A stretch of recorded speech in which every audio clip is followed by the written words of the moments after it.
Hello. Hello, and welcome to this home practice class titled Dancing the Fool.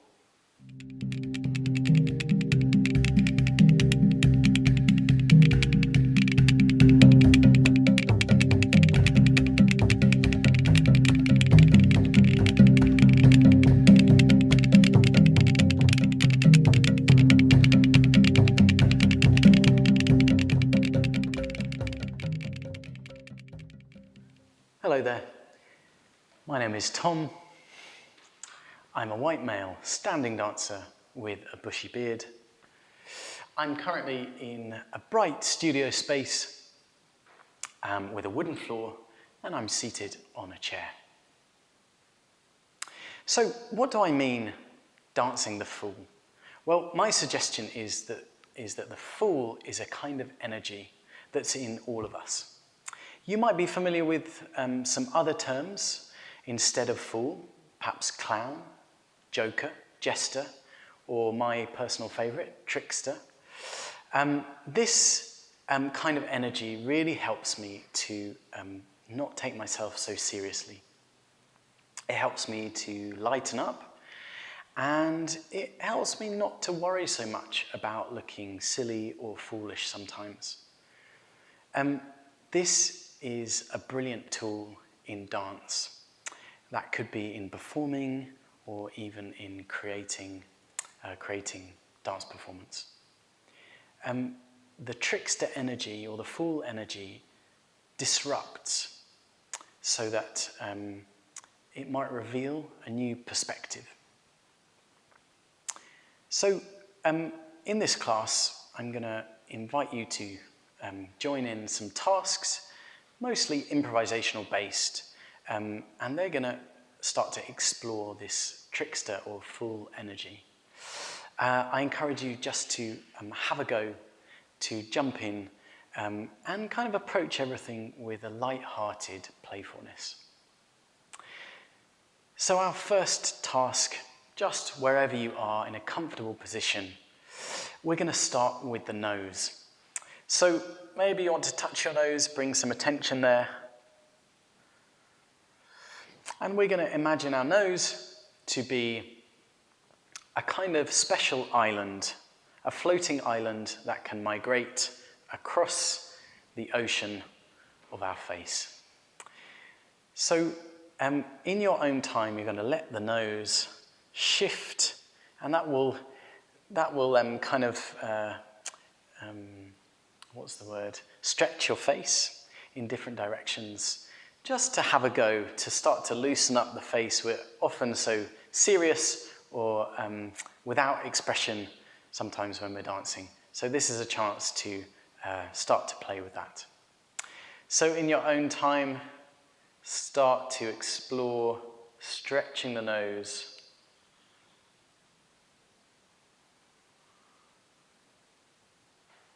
Don't worry if you can't take it so seriously, that's kind of the point. The nose moving in different directions. And of course, this is an impossible task.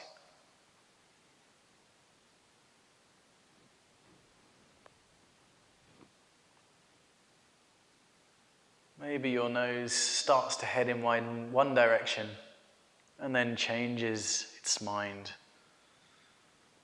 and heads in another direction. How do all the features of your face get involved with this migration, this impossible migration of the nose towards the ear, towards the eyebrow, towards the chin?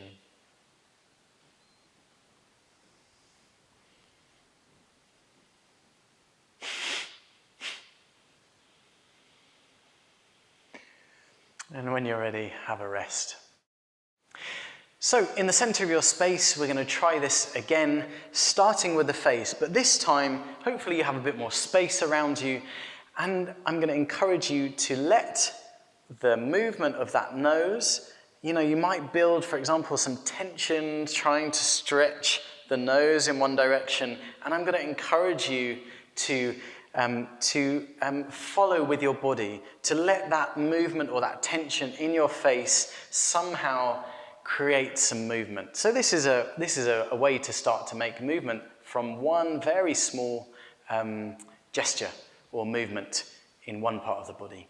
Okay, so when you're ready, start with the nose and then see how your body can get involved.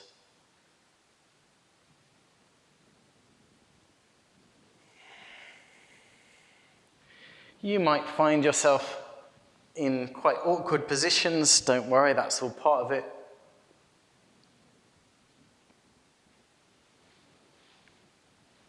Feel free to be mobile in your space.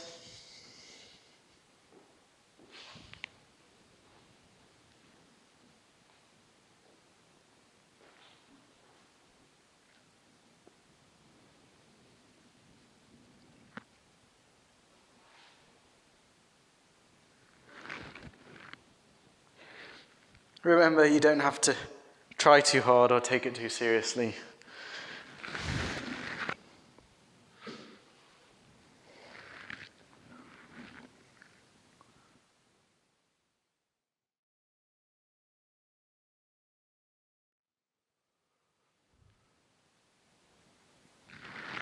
Maybe trying different dynamics.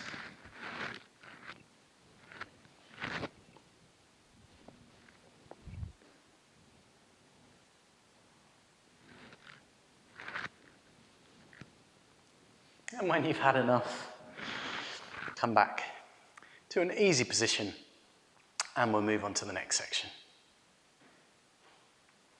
In this next section, I'd like to generate some heat in the body, and we'll start doing that by finding a pulse in the body. So it doesn't matter what kind of pulse, but it's a repetitive movement. You might like to copy me, at least to start with, or I encourage you to find your own version. So this movement might be bigger or smaller. It might shift between the two. It might be a bit more chaotic. It might be very simple.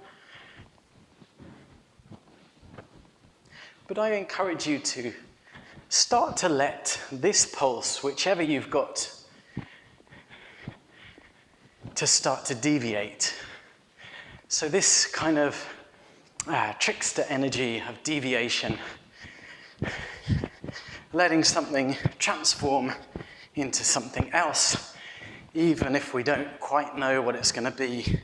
So this pulse, for me, has already transformed into something else. So this next section is just following the evolution of a pulse, letting it deviate, let it change and transform, even if it perhaps turns into something a little bit more ridiculous. For this whole section, it's important to keep breathing, let the breath support your moving.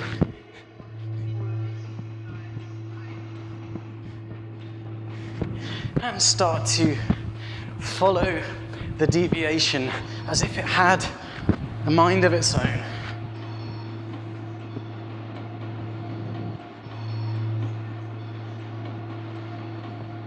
There's a playfulness to it.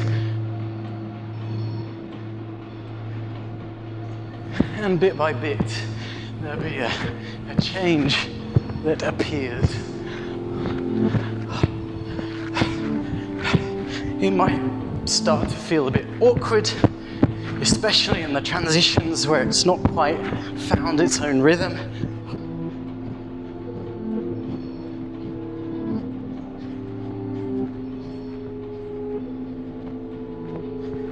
And there might be times when you've got something quite vigorous going, and you might need something a little bit softer as your next one.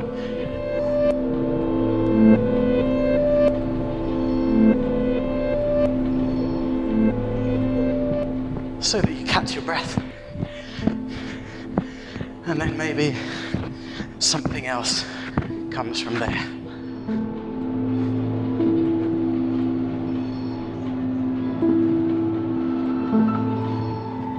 You might find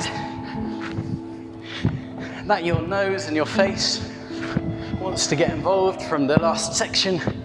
Let that go, let it come in, let it join your deviation.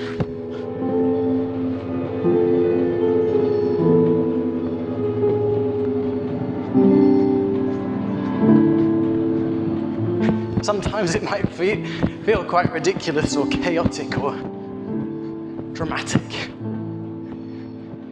You can just let it go there. So a few more moments.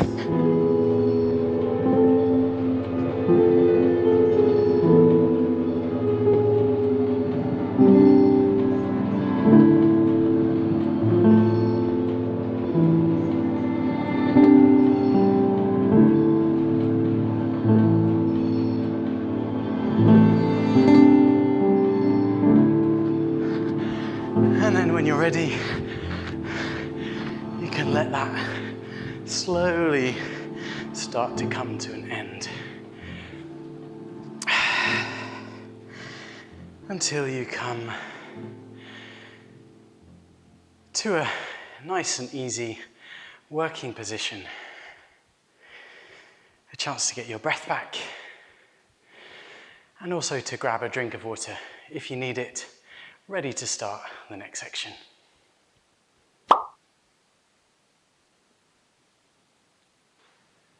So in this last section, we're going to take this idea of deviation one step further into disruption. So this disruption is a kind of a trickster energy that can then reveal something new, or, as I said in the beginning, give a new perspective.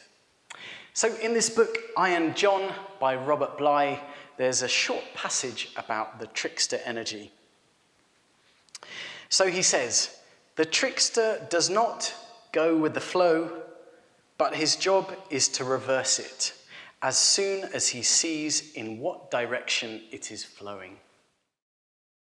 So in a moment, you'll hear some music coming in, and this music is a waltz, or it kind of has a 3 count or a swing, and that produces an easy kind of sway in the body. So perhaps this is what we can come back to in whatever way works for you. And then the aim is to then disrupt your flow. So something might establish for a while, and then something might disrupt into something else. It's a bit of fun. Don't worry if things get quite awkward, if it doesn't quite make sense. Just try to establish something and then find a way to disrupt it with that trickster energy. This track is about 5 minutes long, so sometimes 5 minutes can seem like a lot of dancing.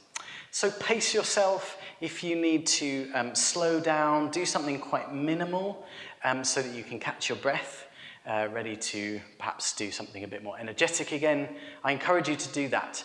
I also encourage you not to stop.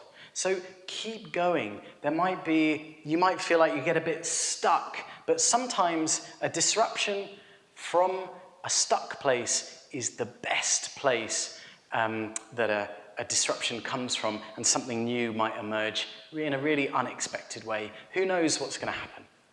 So let's just have a go. This will be for about 5 minutes, the last thing we're going to do, and just now you'll hear the music coming in. So as it comes in, you can start to find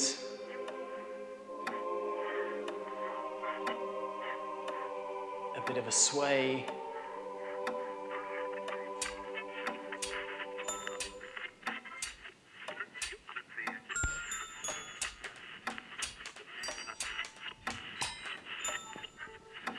And as we go through your sway, might evolve, but every so often, let the disruption come.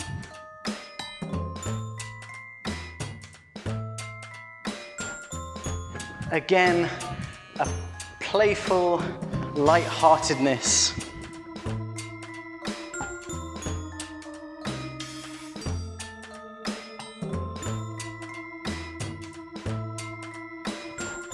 And let it go to perhaps more dramatic places.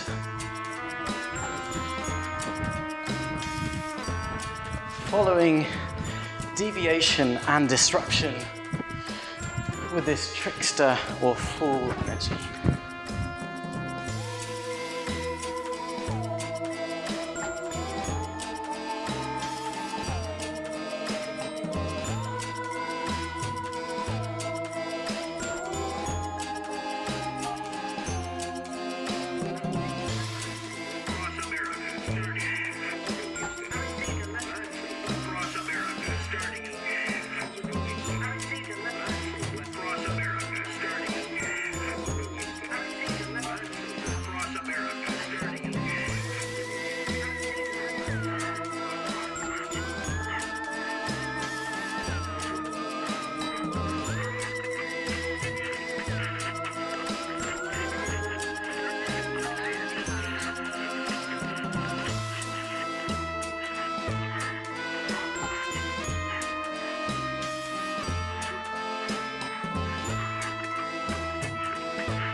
And let your possibly chaotic, possibly ridiculous stance come to an end. Come to a comfortable working position, take a breather, and perhaps another sip of water. Thanks very much for joining class. If you enjoyed the session, you can click like below. If you're looking for a follow-on session, you can check out Lucy's class on spontaneity. There's a subscribe button below if you want to get some more information about new classes, and there's also a comment section. Please send us your feedback, your thoughts, and questions too. So thank you very much once again. Take care, and I'll see you next time.